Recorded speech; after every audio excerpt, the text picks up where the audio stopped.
Excellencies, distinguished guests, ladies and gentlemen, good morning and welcome to the REAIM Summit 2024.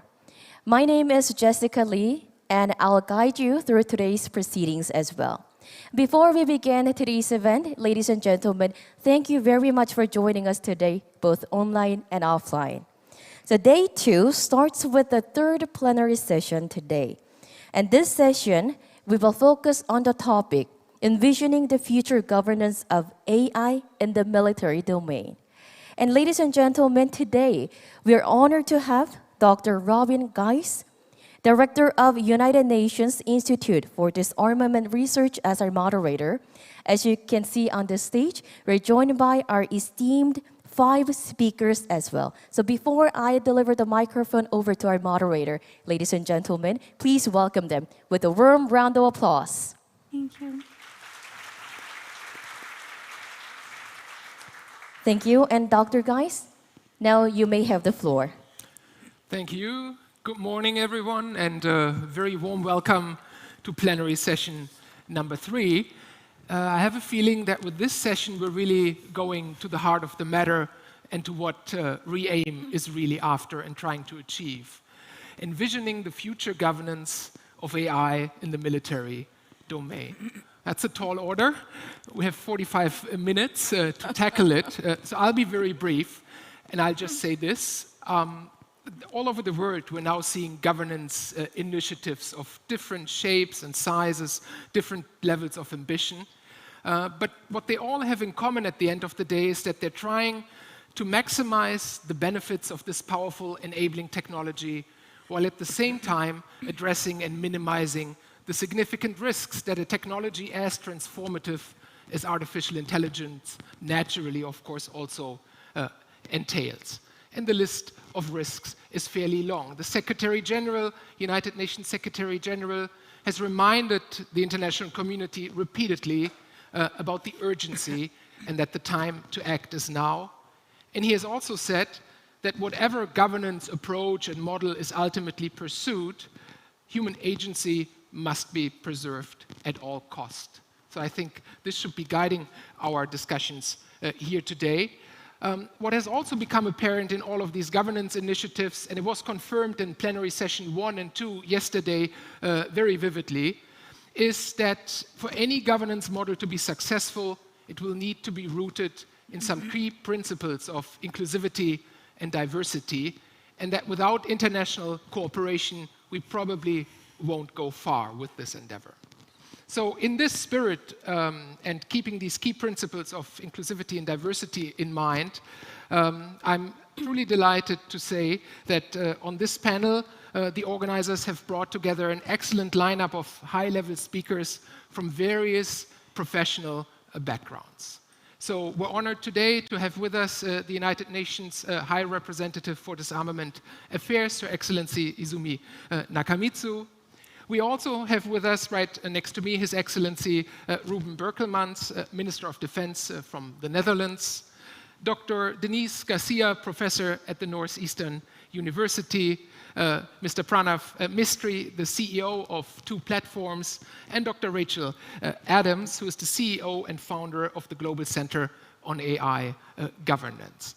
Now, with this, we're good to go, and I would like to address the first question to the UN High Representative. Izumi, you, of course, have a bird's eye perspective, so if you could tell us about the key considerations, the key themes and topics that should be included in any discussion about governance of AI in the military domain, please.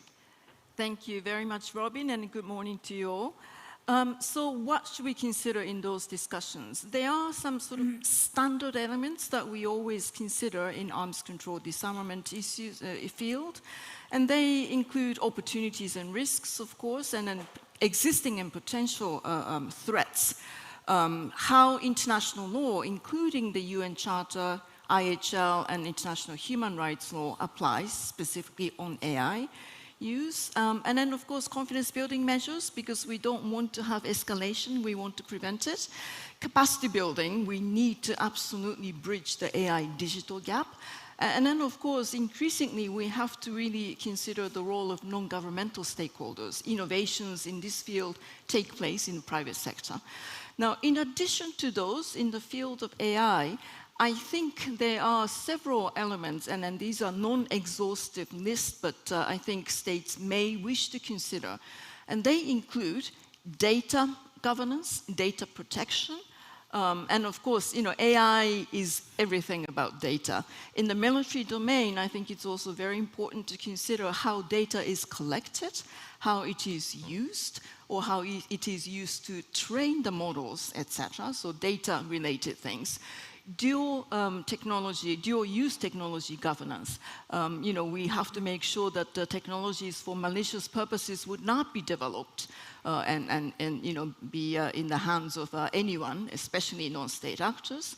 I think states may also wish to consider limitation, restrictions, prohibitions, and regulations, in particular, how AI is integrated to different weapon systems. A standard question, do you want to integrate artificial intelligence in the nuclear command and control mechanisms? My personal answer is probably not. And then, of course, the ethical considerations, the human control, dilution of human agency, and the loss of control over these systems, I think is a huge consideration. I want to emphasize maybe two things. I think we need to make sure that those considerations will be done throughout the life cycle of artificial intelligence. That means design, development, deployment, use, etc. So throughout the life cycle of AI. Finally, capacity building, of course. I've already mentioned it, but those haves and have-nots, we need to make sure that this digital gap is bridged. That is absolutely also important when you are discussing the normative developments, because some of the technologically advanced countries can understand and already probably have some perspectives and views. Those who do not still have the technologies, maybe they need to catch up on this. So there is a huge capacity building requirements for this. So the multilateral discussions, important. UN, we feel that UN should be at the center of those discussions because we're the universal, most inclusive platform to have those discussions. And then there will be many opportunities ahead of us, including Summit of the Future that will start in 2 weeks' time. Indeed. Thank you very much, Izumi. Minister Brickelmans, the same question perhaps to you and an answer more from the military defense ministry perspective on the big considerations that should be included in that governance discussion. No, so I agree. I think these are all very good points. What I would like to add are three things. One, I think it would be good to work towards an internationally agreed risk assessment, so that we as militaries, but also as private sector academia, that we agree on what type of risks do we accept and what type of risks are unacceptable, and that we can also score and assess to what extent certain uses of AI are in accordance with the risks that we accept and what we do not accept. I think it would be good to make that concrete step in order to have more specific discussions on what we accept and also what type of risks that we should manage. Second, related to that, is that if you understand what risks are acceptable and unacceptable, you can also start working on confidence-building measures. Because what I also hear in this discussion sometimes is that if that is in any way AI is involved in a weapon system, then people are getting scared and afraid. But it can also be, of course, done in a controlled way and in a way that's actually beneficial. So if you can make that transparent and show that AI is used in a responsible way and that all the important conditions on human control and on the way that AI is used in a weapon system, for example, if you can make that transparent, I think those confidence-building measures would be key. And third, if we have that risk assessment framework, we know what type of measures we can take in order to build more confidence, then I think third, it's important to work with that and to start working with that in practice and operationalize those frameworks. And if we do that, if we start testing them, if we start experimenting with them, if we start working with them, then we can also evaluate what works and what doesn't work. And I think that, we have now the second edition of REAIM. I think we organized the first edition last year. I think we made major steps over last year. If in the upcoming year, if we can make further steps towards those three elements, I think that would be a major progress. Thank you, and thank you for being so concrete on the risk assessment proposal, because governance, of course, is such a broad term, and I think we also need to work to drill it down to more specific elements. Now, there's a full plate, obviously, of substantive issues that should be included. Implementing is always quite another question, and of course we're facing a scenario where different countries are at different levels of AI integration.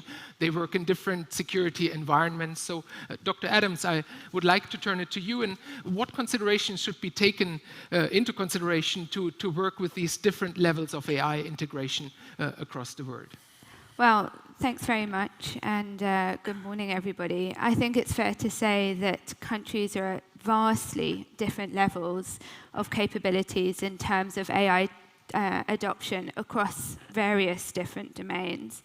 And one of the things we regularly talk about is that we need to be promoting access to compute resources for countries who don't have access to compute resources, and we need to be promoting access to knowledge.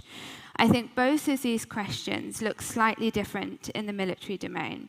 So in terms of access to compute, we find that many European countries are struggling to have access to the kind of compute resources that the US or China might have. So I don't think it's a particularly sustainable solution to say, well, we're going to be donating compute resources to African countries and that's going to address the issue. Others say, well, we don't need to be donating compute resources, we need to be promoting the local capabilities in order to adapt foundation-like models for different contexts. This is important. We do need to be promoting local AI ecosystems, but foundation models are largely developed in Western contexts, and because of this, they require a huge amount of labor and work to adapt them for relevant, appropriate, safe use in, for example, African contexts.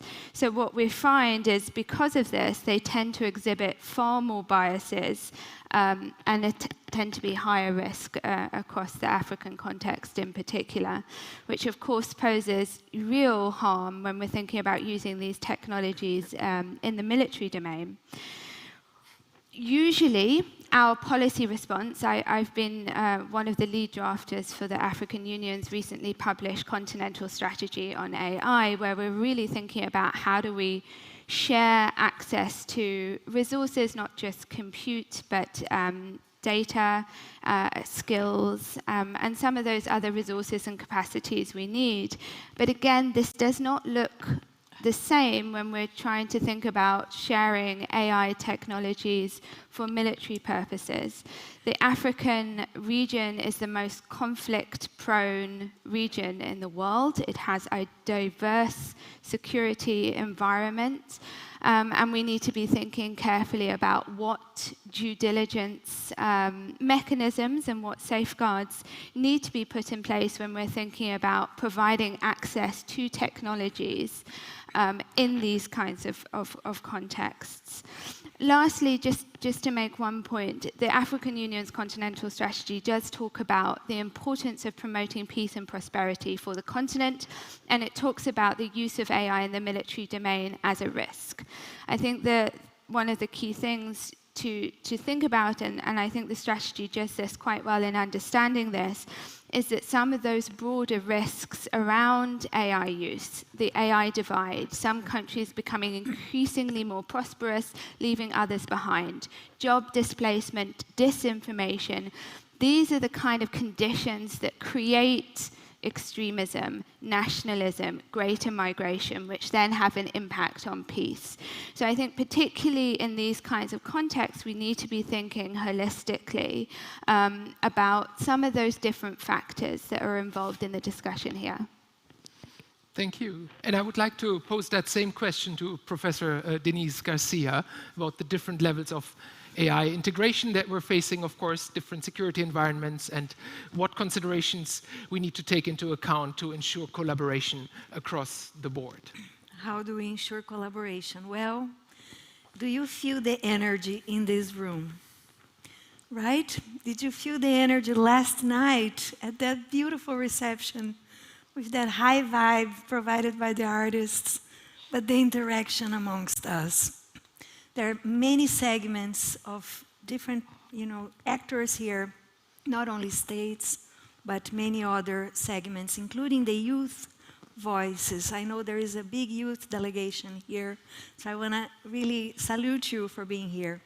So, well, when I wrote my latest book, which is the AI Military Race, published proudly with Oxford University Press, I was looking, at a moment where international cooperation is maybe in decline, or a dearth of international cooperation, renewed great power rivalry. I said, well, cooperation is still going on, though, amongst other sectors, amongst other parts of society, scientists, civil society. So how do we describe this cooperation that is happening despite a dearth of cooperation at the international level? And I call it transnational networked cooperation, which is exactly what's happening here.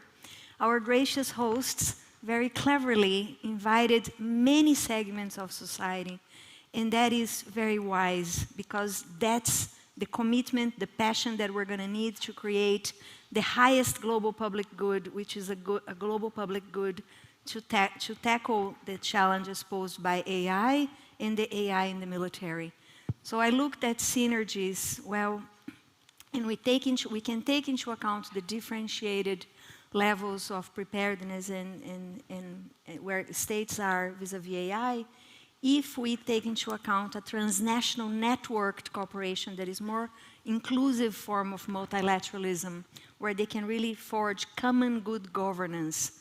So here on the book, I said, well, we need not only global governance on AI in the military, we need common good governance, which is, in a way, where countries are pooling their resources, capacities, strengths to create the highest public goods, and of course to attain global public goods at a planetary scale, at a planetary level, tackling global catastrophic risks at a planetary level, to attain humanity's security.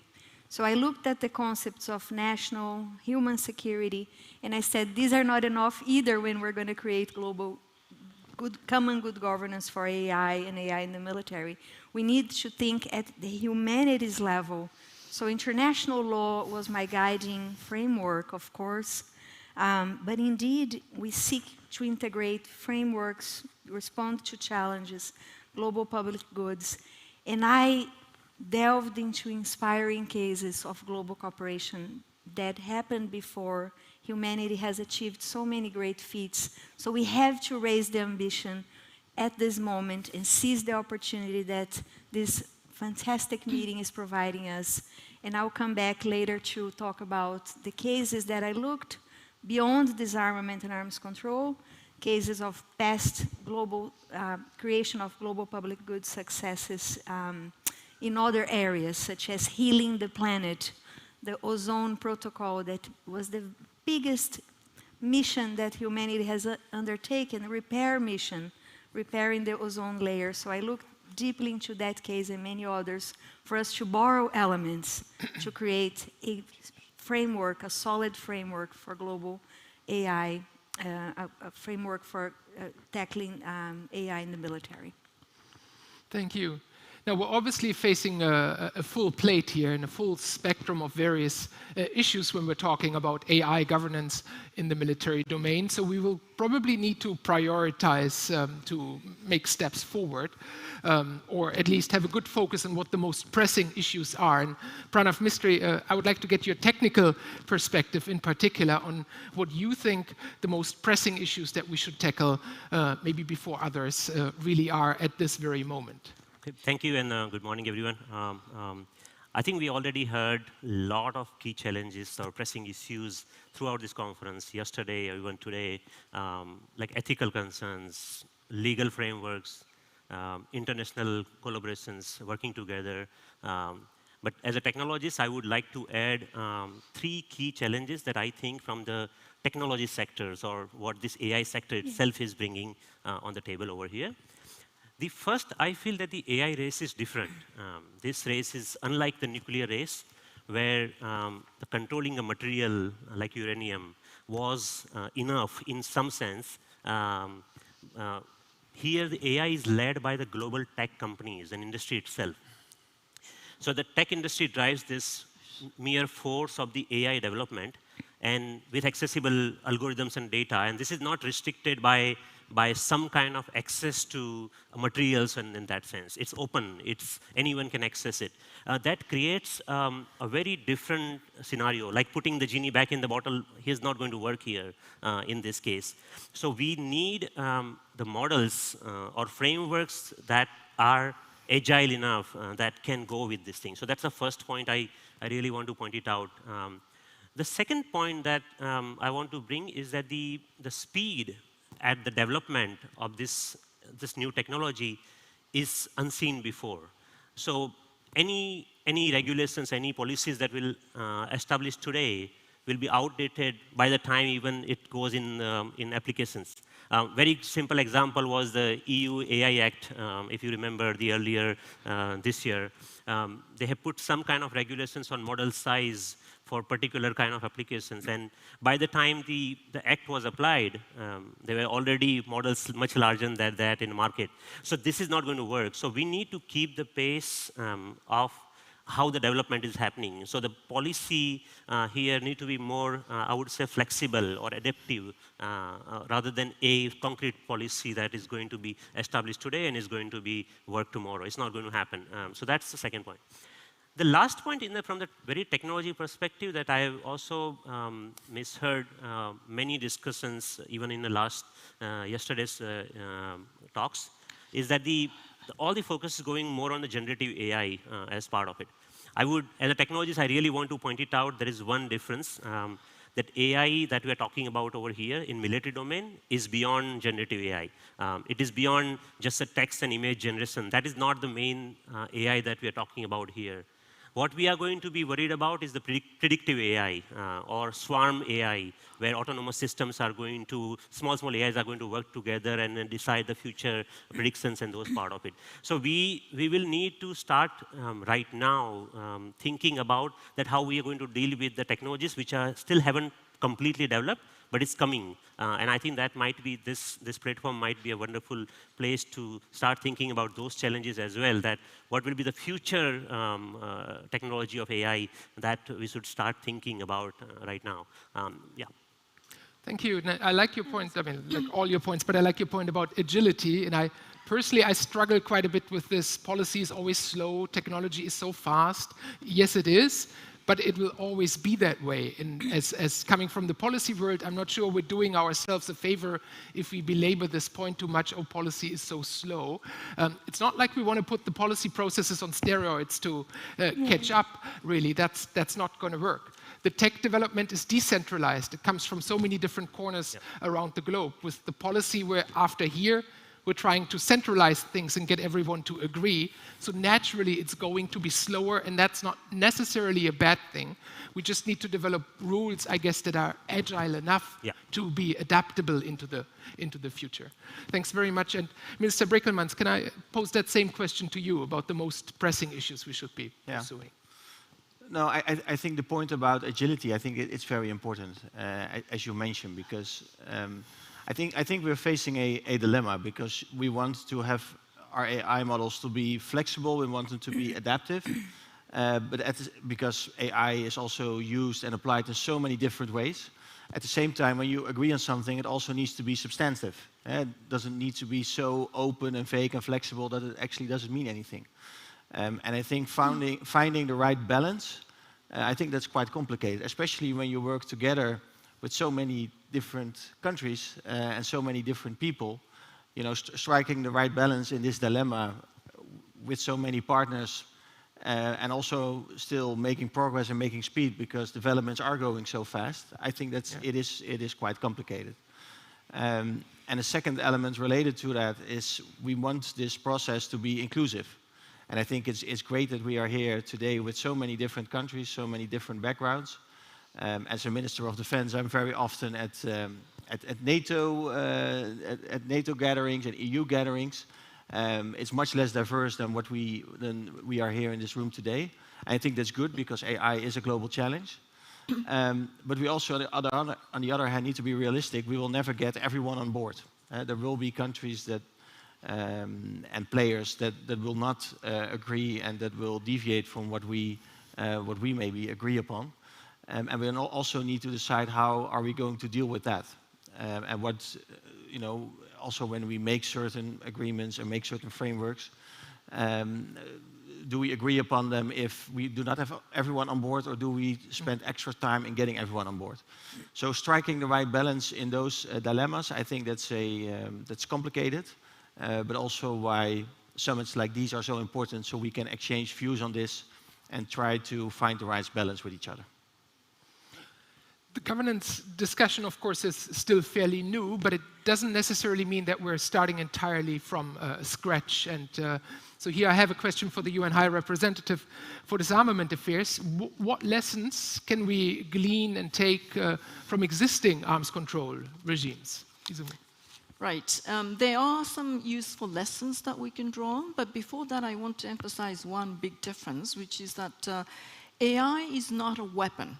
It's an enabling technology. The traditional approaches to arms control disarmament is to regulate certain kinds of weapon systems or capabilities.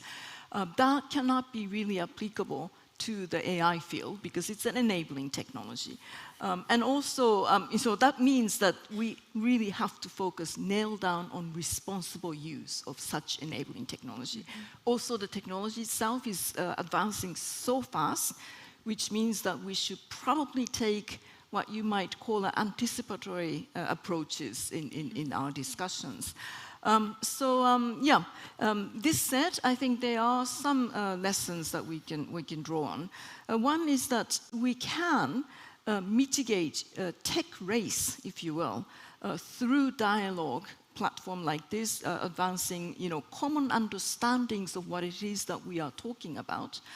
If you can actually advance common understandings, building such understandings, then we will begin to really articulate when AI can be integrated into military domain, when it should not be integrated or utilized in military domain. I think we need to make sure that norms and guardrails, if you will, need to be built on that basis of common understandings. Now, the second thing is that promoting transparency and confidence building measures always help.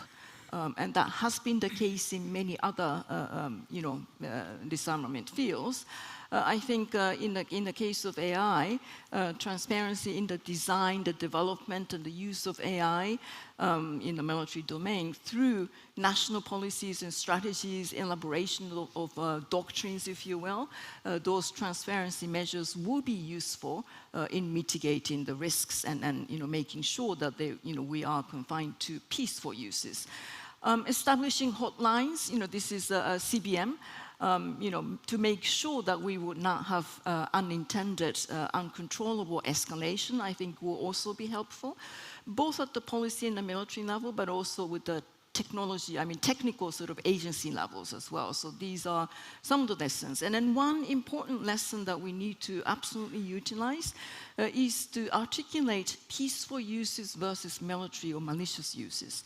Now, we do have an established framework, NPT, nuclear weapons versus peaceful nuclear energy and nuclear technology use. And then we need to make sure that there is a good understanding, common understanding and agreement, again, on what it is that we are talking about when we say peaceful uses and military and malicious uses. Now, I think I would say that in this domain, we are in the right track. with the US resolution on the civilian use of AI for the sustainable development, and Chinese initiated resolution on capacity building. So we have already started to articulate at the UN level, how to actually advance the peaceful uses. So let's continue with those, and then now time to articulate the military side. However, I must say there are gray zones or blurring lines because of the nature of AI as an enabling technology. The civilian applications can be misused for malicious purposes, exploit existing vulnerabilities, if you will. So we need to make sure that those elements need to be part of our conversations. Civilian domains are also apparent. The issues, challenges related to AI in the civilian domain are also applicable in the military domain as well. And then finally, of course, involvement of civilian AI industry in armed conflict. This is a new challenging issue. We started to talk about this in the cyber security discussions. That will also be one of the big and very difficult challenges that we need to tackle in those discussions. Thank you, but it shows there's quite a bit to draw on, and we're not starting from scratch with these discussions, certainly not. Professor Garcia, your take on that same question. You've gone through the case studies, so if you could also draw some analogies to other arms control measures and regimes, but maybe also, if you want, civilian regimes of governing AI. Well, indeed, I would like to pick up something that Izumi said. Precaution, the precautionary principle under international law. So states rarely act in precaution, right? They always remedy their harms later. So, but there are a couple instances of precautionary action that occurred in my case studies that I reviewed in the book, the AI military race. One was the ozone repair mission with the ozone treaty. So the ozone layer is going to be repaired in 2067, but we acted upon the problem in 1987.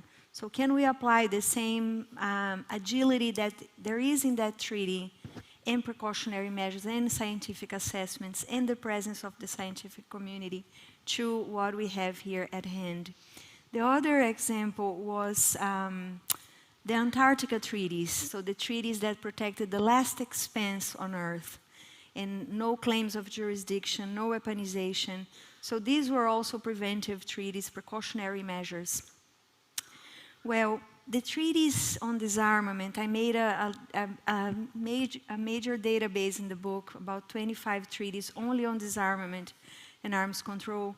And if we take a couple treaties, the landmines and the cluster munition treaties, as Izumi correctly, wisely said, it's very different what we're dealing with now. However, those treaty processes elevated the level of ambition and included civil society. And all, like here, like in this room again, right, with several segments of, the input of civil society, scientists, and those frameworks created a human-based victim assistance frameworks that we could also take into account. What are the other examples and inspiration from broader international law? Well, I looked at many cases protecting the global commons. And I would love to ask the youth present here or the lifelong learners, what are the global commons, right? What are the Earth global commons?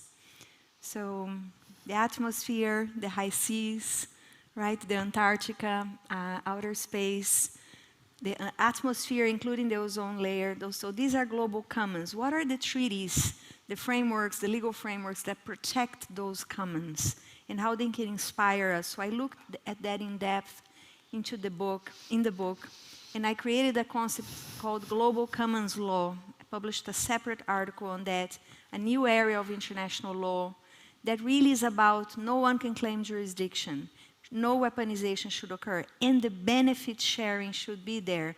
In other words, all of humanity should benefit from the global commons. Can we then consider AI a global common? That was one of my questions in the book. And I said, well, if we can have a requirement for collective action, for global cooperation, toward managing those global commons.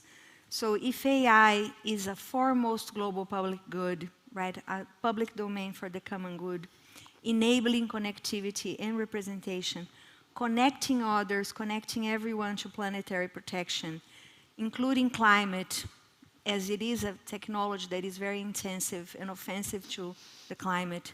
Can we do this? Can we think about planetary boundaries, right? So can we think about a framework for global AI and the use of AI in the military, as I tackled in the book, that really safeguards the planet as well and safeguard humans, human dignity at the center, and really ends the perpetuation of inequality. Inequality not only amongst peoples, nations in the world, but inequality of the uses of AI. So we could find ways to bridge. And these global commons treaties have a very special place in international law. And we could think about borrowing frameworks, borrowing elements from all these already existing frameworks to inspire us. Thank you. Personally, I always think of the Outer Space Treaty as an incredibly foresighted treaty, which was adopted in the very early days of spacefaring and has had and still has relevance today. Can I just, like a 30-second follow-up, if you allow, because you've obviously done a lot of research on the matter, but the question that I would have is, what is it that made the ozone layer regime and the other regimes you mentioned, what is it that made them so anticipatory and agile? What element is it that we should be looking to and maybe copying or replicating for AI governance? Is there a legal technique to Yes, yes, Dr. Geis. I think the legal technique was the agility that was present in the treaty. So the treaty, written in 1987 with great foresight at a moment where there was uncertainty vis-a-vis the problem, the hole in the ozone layer, was it human-made? So yet precaution was applied, and the scientists were present. The scientists were present at the table.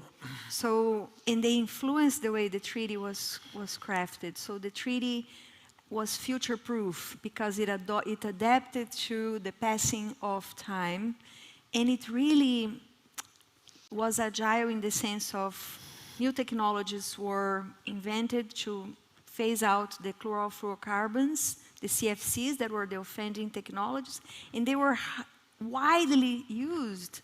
So you see, there was a real replacement, and then there was a creation of a global fund. The global fund, of the first multilateral fund, really allowed that the developing countries could buy into the phase out of the technologies and could be part of that incredibly agile treaty. And now the treaty is one of the most, it's one of the few universal treaties actually, like the UN Charter. So it is indeed, we have a handful of universal treaties that everybody has bought in. So this is one that I could point to, and indeed collectively humanity can act for the common good of humanity and aspire to have humanity security, not only national security, because that's old. Thank you. Pranav Mistry, I would like to come back to you. I think we all agree that collaboration is key. The question, the challenge is, of course, how do we do it with different stakeholders when we're talking AI in the military domain, which is obviously quite sensitive.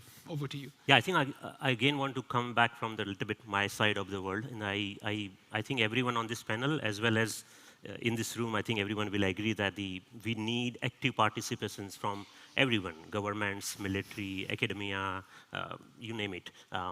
But I think, and I would say that crucially the tech industry itself, because this is the AI-driven kind of the challenges that we are talking about, an AI-driven world that we are talking about.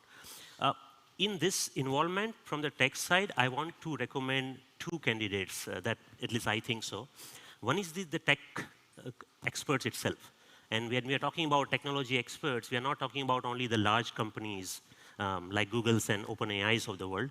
I strongly believe that even the smaller players like startups and then the people who are building open source technologies on AI are going to be equally important on this particular part of the world. Like companies like Two Platforms will be a much more, because they are building some of the small problem solving that is required for that particular world of it. The second reason that why this particular experts we needed, because these are the people who are developing these technologies. They know when this technology works, but they equally knows when this technology fails. They know when this technology is not performing as expected. Having them on the room before something goes really bad or something goes really wrong is actually the most crucial part. Saying, okay, you know what is going to go wrong. List me down all the million ways it's going to go wrong down. And that's what I think is important to involve those communities part of it. The second candidate that I want to recommend is a little bit unlikely, but I personally feel that the AI itself can mitigate the AI risk. We are dealing with such a powerful technology that traditional tools of technologies are not going to be able to cope up with taking care or governance of this technology. Because this like you need a sword for the sword kind of thing. And there is an advantage when we are thinking in this term, because we have control of what particular this technology will look like. We can build this thing. There can be a possibilities of that thing, a common treaty that we are discussing about. But at the same time, there's another advantage or hope, or ray of hope is that with the AI race, there's another race going on right now in tech industry. We call it compute race. As you may know, that the larger companies, and they are putting together infrastructure of really powerful compute infrastructure. These resources are going to really help us to simulate millions of possibilities of what's going to happen beforehand that actually can happen, and mitigate that risk back.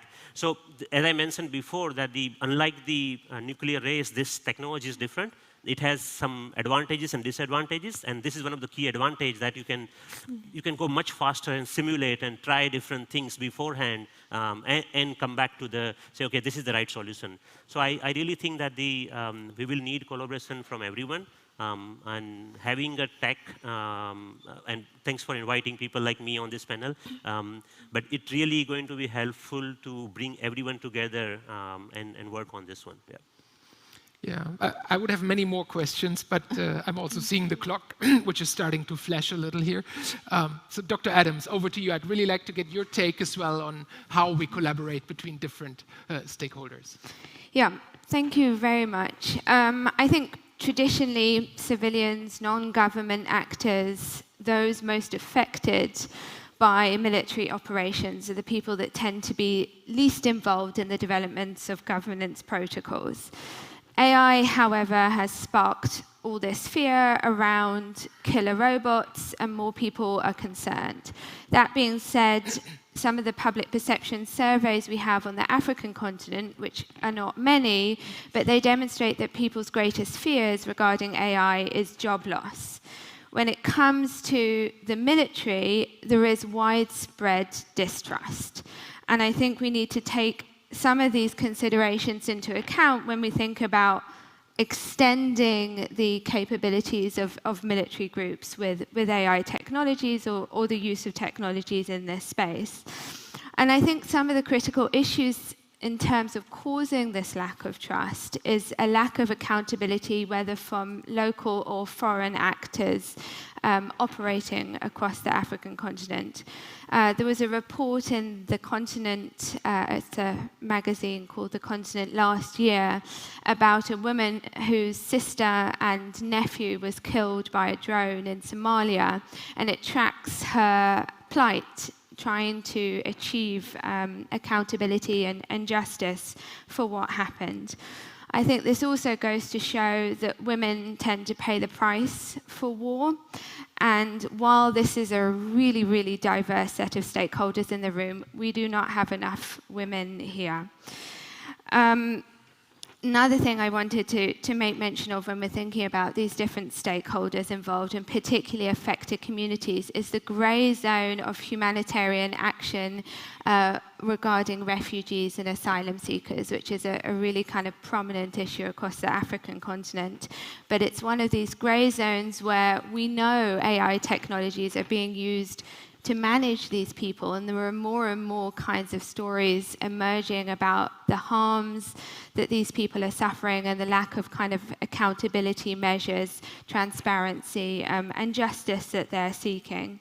So we do need to think about how do we involve the diverse set of stakeholders in these kinds of processes. And I think this is where human rights defenders and human rights organizations become particularly important in terms of advocating for particular policy measures, whether it's at the UN level or I think regional bodies, particularly for us, the African Union, play a really, really important role. Thank you. We do have, not much, but we do have some time for a concluding lightning round. 60 seconds, no mas.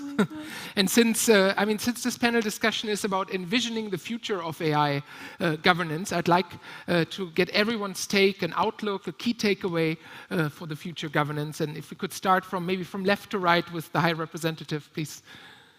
Well, I want to emphasize the inclusivity in the discussions. I mean, inclusivity, of course, the geographical sense. It cannot be a discussion just, amongst the few of the military powers or technologically advanced powers, but also inclusivity for multi-stakeholders. They need to be partners in this. Youth voices, I love the way in which this conference started with 2 young people making the opening remarks. And then finally, gender. Rachel already mentioned, I have this UNESCO statistics. Apparently, only 12% of AI researchers are women, and only 6% of software developers are women. This has to change. Otherwise, we will be making a governance frameworks that will replicate the gender imbalances and inequalities, and that's not what we can allow to happen. Thank you, Izumi. If I may use my 60 seconds for a commercial break, so to say, just to say I couldn't agree more. And UNIDIR recently ran a Women in AI fellowship, which was extremely successful, and I think goes exactly in the right direction where you were going as well. Dr. Adams. Yeah, thank you. I think in terms of the future of AI governance, we're not addressing adequately yet the second-order impacts of artificial intelligence. So let's start paying attention to how the AI divide is creating the conditions for conflict and how we think about managing those. Pranav. Yeah, I think if people of interest are shown on the digital screen with the red dots versus if it's shown with a smiley face, it will have a very different implications of how we deal the technologies. What I want to point it out is that as we move forward with AI, we are making some very hard decisions over here, not only for our generation, but the future generation. And we must ensure that these decisions that we make is forced towards good, not towards harm only. And I think that's equal. I mean, I would say even more forced towards good. That is very important, I would say. Yes, very inspiring. Well, concretely, ladies and gentlemen, I think we also have a few international institutions that are worth looking at. So the International Atomic Energy Agency, the Comprehensive Test Ban Treaty process, the IPCC for climate change, ICAO, the International Civil Aviation Organization. We have very few traffic accidents, air traffic accidents, because there is a global coordinated way to manage risk on air traffic control. So we have so much inspiration. Notwithstanding the proclamations of the inevitability of the AI military race, humanity has achieved so many great feats. It has repaired the ozone layer. It has created several nuclear weapon proliferation-free zones, several. So indeed, we have lifted so many out of poverty. Literacy is now the dominant mode for humanity, not illiteracy. So we all have to work for AI to realize its potential. It has to be employed for the common good of humanity as the highest global public good, protective of dignity for everyone. Thank you. Minister. Yeah. If I look more broadly at the security environment and the security threats in the world, then it doesn't look so good, just to put it mildly. There are so many different threats that are facing us. But I think on this particular topic, AI in the military domain, I think we have some momentum going. And I think we should all ask ourselves, given this complicated security environment, what can we do in order to maintain that momentum and to make sure that we keep making progress. I think we discussed some examples today on how we can make this more concrete, what the concrete steps we can make. I think tabling a UN resolution in the first commission would be a good step to see which countries are on board and which are not yet on board. But let's keep asking this ourselves, because it is complicated, there are multiple dilemmas, but we have some momentum going, and I think it's very important to maintain that momentum.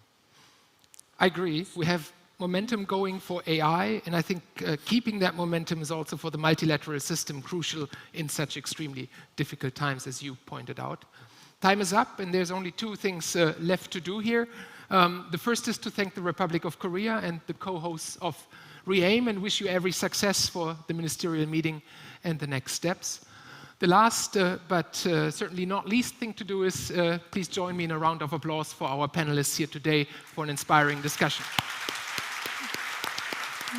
Thank you. Thank you to our moderator for leading the session, and thank you to our 5 esteemed panelists for sharing their valuable lessons and insights. And ladies and gentlemen, following this, the breakout sessions will be held on the 3rd and 36th floor of this hotel, the Lotte Hotel, and participants will be invited to multiple breakout sessions, which will take place concurrently, offering in-depth discussion on topics including a review on current governance landscape, possible way forward, and lessons learned from existing instrument and a past discussion. So ladies and gentlemen, please join these sessions, and after that we will convene at 2 p.m. for REAIM talks at this venue. So please come back to this hall by 2 p.m. Thank you very much for your attendance.